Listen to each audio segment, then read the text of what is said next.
Hello survivors, welcome to another The Spell Brigade video. We are in another endless run. We're on the third overlap. As you can see, we've only got one life left because I've been trying to do something really funny and silly, and as you can see, we only have points put into Phantom Blade. We've only got augments put into Phantom Blade and everything to do with Phantom Blade, and that's because we are shotgunning our enemies into oblivion. You can see we're doing 2200 damage with crits to absolutely everything, which is fantastic. I don't even know what just hit me there, but whatever hits us is going to deal a whack ton of damage, so we essentially can't get hit. Now you're probably wondering, how do you get to only have all your other skills to level 1? Well, it's pretty simple. I got really lucky and I haven't had a single level up where I've had all three skills that aren't our Phantom Blades. I did do it twice and we had to re-roll, but now we don't have any re-rolls left as far as I know, and we're gonna have to just make sure or hope that 99.99% of the time we get Phantom Blades, or just a common upgrade for a general upgrade in our level ups, so that we can keep everything to level 1. If we do get something to level 2, it's really not the end of the world. It's just, seeing everything else at level 1 is really funny, and it's really fun to play this way. So I like to just put all points into a single skill and just see how ridiculously powerful it can become. The thing with the Phantom Blades though is that even though it can shotgun in terms of its damage, unfortunately, because only one projectile can hit an enemy regardless, or deal damage to an enemy regardless of how many actually hit the enemy, it does make it far weaker than something like Ruin Burst or anything else out there that actually has high damage. Arcane Broadsword, all those skills also only hit once, but because of their rotation or their speed, they can do far more damage, where Phantom Blade can get body blocked by enemies and things like that, which we really don't like, and sometimes it just doesn't work properly. Now, in terms of objectives, I'm not really going to worry too much about them. Adding projectiles onto Phantom Blade, I don't think it's going to make much of a difference to the skill, but of course we'll try and do them as much as possible. We have succeeded in every single other objective, but yeah, you can see the lives that we have left, and that's because of these kinds of things. So we'll see what happens. I'm not really too stressed about it. I just don't want to die doing it, and we will otherwise be in a really good position. Adding more projectiles, we might actually go and add the take less damage to when we got Solar Pulse up, so enemies in melee range will deal less damage to us. That's probably a really good option to go for as well. But luckily we did get the sacrifice early on, where we don't have very tanky enemies, and as you can see, there we go, you take less damage when there are enemies inside your spell area. So that's a really good defensive one, which I don't mind taking, because that's going to help with a little bit of survivability if there's an enemy that hits us that isn't the ranged enemies. At least we take a little bit less damage. Again, something I maybe mentioned in yesterday's video, or I've mentioned before, is I would like to see actual numbers on some of these things. I'm not sure why they're hidden from us as players. It would be nice if it said, you took 50% less damage from area of effect, or from enemies inside the circle, or whatever the case may be. So like there, we just took 1000 damage. I have no idea what hit me, by the way. I wasn't paying attention, but it would have been nice to have known, oh, that was 50% less damage taken, because we already have, I mean, we took 1000 damage over there. We have 216 armor. Unfortunately, we didn't get the relic that increases our armor per level up. We did get Delayed Fate. We got ourselves the armor per objective. And what was our actual third one? Now that I'm thinking about it, I don't recall ever getting a third relic. So let's go take a squiz. Maybe I never picked it up, and maybe I've got a relic somewhere lying around here that I never picked up. I actually can't remember what it was that we had. That is very interesting. There's no way to check what relics you have in the game, unfortunately. It doesn't actually let you see. So that would be a cool option to add into the settings, just as another tab, so that you are able to see, oh, okay, I did actually miss a relic, or no, I didn't, or this is the relic I took, especially when you're playing in Endless. I was so sure I took a relic, and I'm sure it would have been armor, because that's what I always go. Oh yeah, oh my goodness, I missed the relic for so long. Okay, yeah, that happened.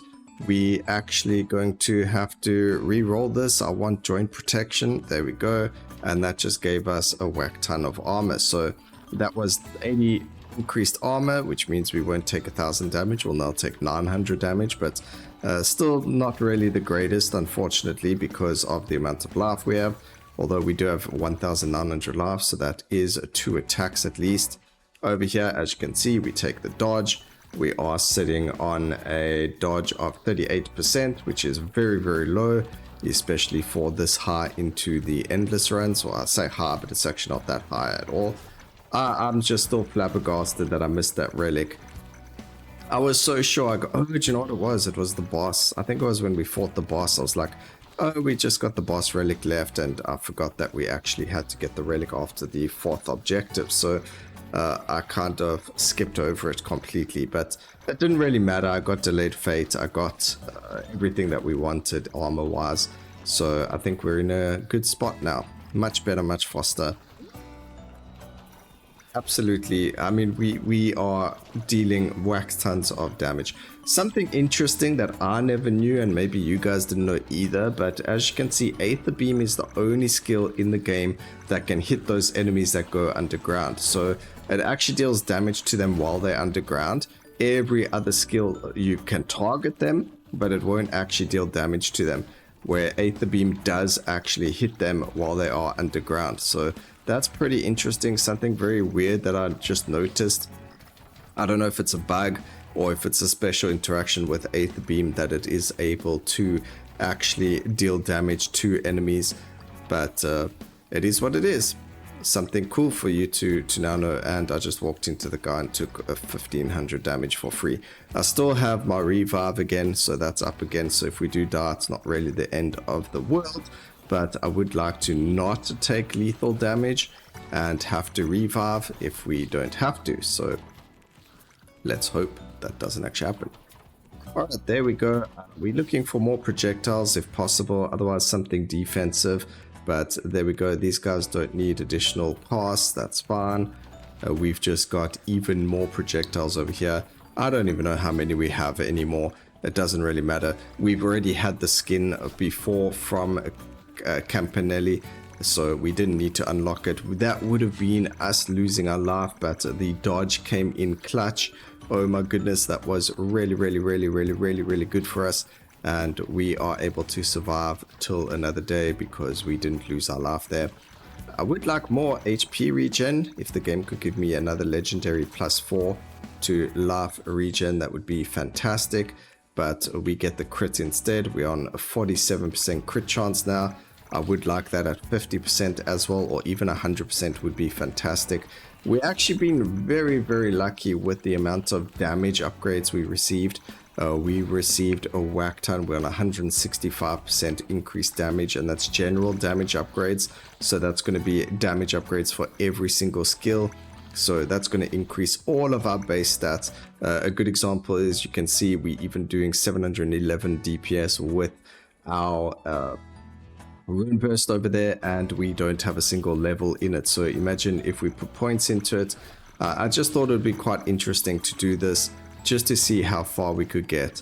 But yeah, I mean, imagine how ridiculous it would be if we landed up putting points into all skills and not just Phantom Blade. I think even the Aether Beam by now would be dealing a whack ton of damage, which would have been quite interesting actually. But you never know how these things are going to turn out or what you're going to get, so you can't really plan it for that, but you can plan it for like, oh, let's just play with Phantom Blade and see where we go from there.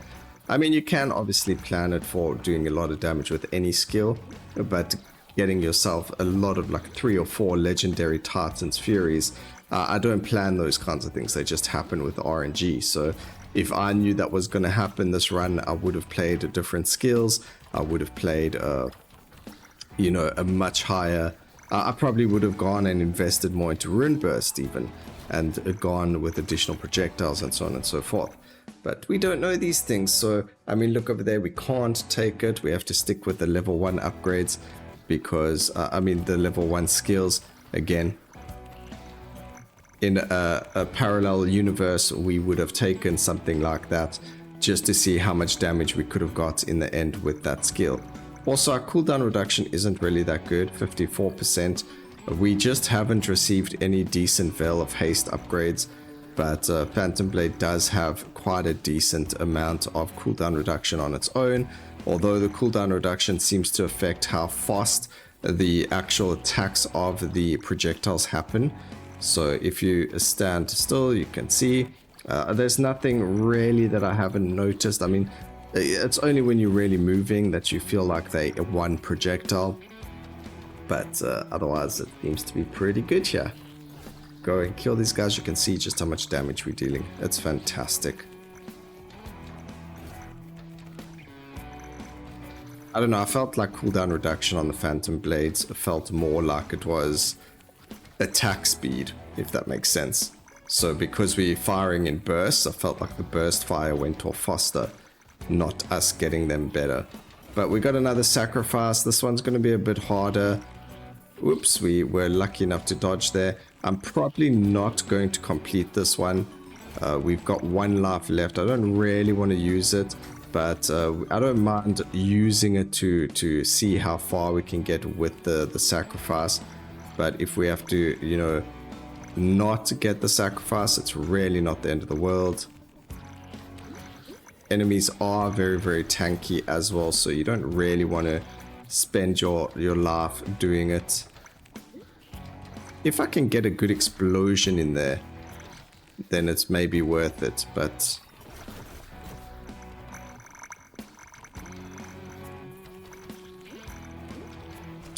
okay, that wasn't worth it. Alright, if this doesn't kill, well, if this doesn't help us get it, then yeah, okay, that's fine. It's not really what we wanted, because again, it's just going to be projectiles. I guess we can go and increase something over here. I'm not going to reroll, we don't have the life for it, so they'll cast in a rotating pattern, that's fine. I need to move, we dodged. I'm pretty sure my hitbox is getting bigger and bigger as we complete more and more objectives, because I don't think that hit me, but apparently it did. So luckily we did have dodge, because that would have spelled disaster for us and would have ended the video a lot sooner than we wanted, and you all would have laughed at me, but it is what it is. We're going to grab the 400 HP over there. We're on 2,300 life, which is pretty good, but not as good as being on full life. But at least I think it also means we can't get one tapped right now if we are on full life. So 1,600 HP.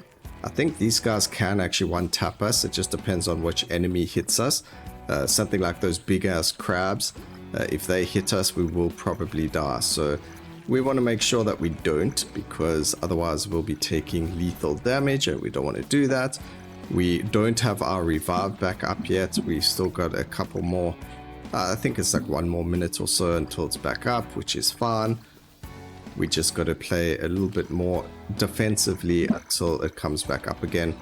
You can see it's just beautiful when we are able to get rid of the explodey bugs from a distance, being able to actually clear the screen from afar. This was actually quite a difficult one to start, because Phantom Blades doesn't have the shoot backwards until you get the right augment, and if you don't get that one, I don't think we got it till our 2nd or 3rd augment, so we were a little bit behind on the DPS meter, if you want to call it that, the DPS front, where we could have been dealing a whole lot more damage, but unfortunately we couldn't, because you have to keep stopping and turning around, standing still, trying to shoot enemies.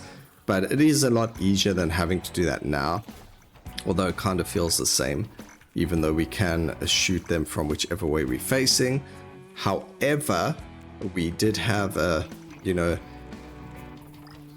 it still feels the same actually. It doesn't really matter if we can shoot from both directions. This one just allows us to run away and shoot at the same time, whereas before we had to stop and then shoot.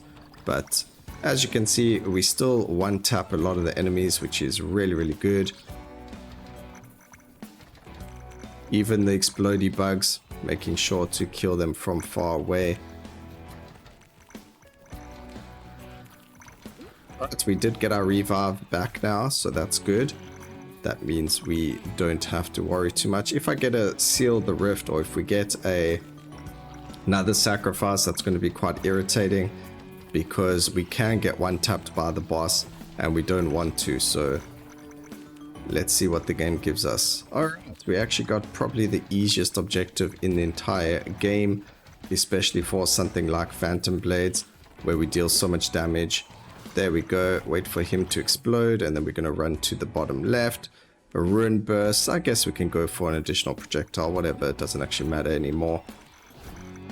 I don't have the life to stress about what we take right now. And the problem is, if I did re-roll there, we probably would have lost our life, because as you saw, we did take damage there, and quite a lot of it. So it's probably better that we didn't re-roll and we just went with what the game gave us over there. So good decision, a clutch calling over there by me. We do get the 12% crit, so we're going to be on 66% critical strike chance, which is massive. That means we're more likely to crit than not. As you can see, even the white damage for some skills, 800 damage coming out there from something. 2,500 damage on some of the crits with the Ruin Burst. I mean, not Ruin Burst, the Phantom Blades. And even our Aether Beam's doing... I don't know if that's Aether Beam. No, I don't think I can. Oh gosh, that hurt. I'm so busy looking at the numbers that I didn't see the projectile heading towards us. So that was pretty bad. Let's try focus up a little bit more over here. We do get 18 life back every so often, so that's okay. I just need to get ourselves to about 1,500 HP just to be sure that we're in a safe space. Go for a spell cooldown, that's okay.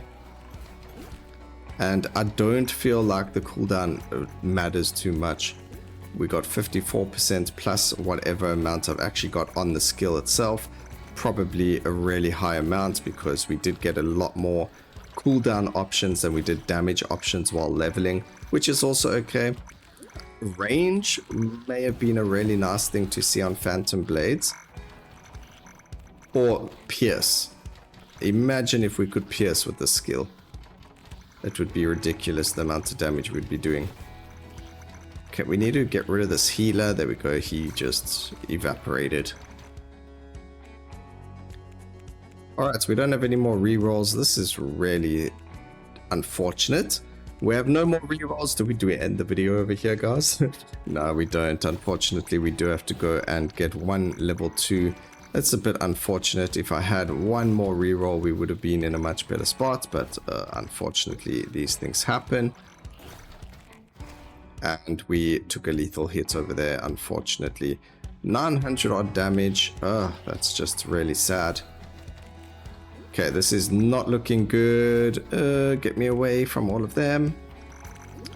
Boss should be spawning very soon, so I need to just be more aware.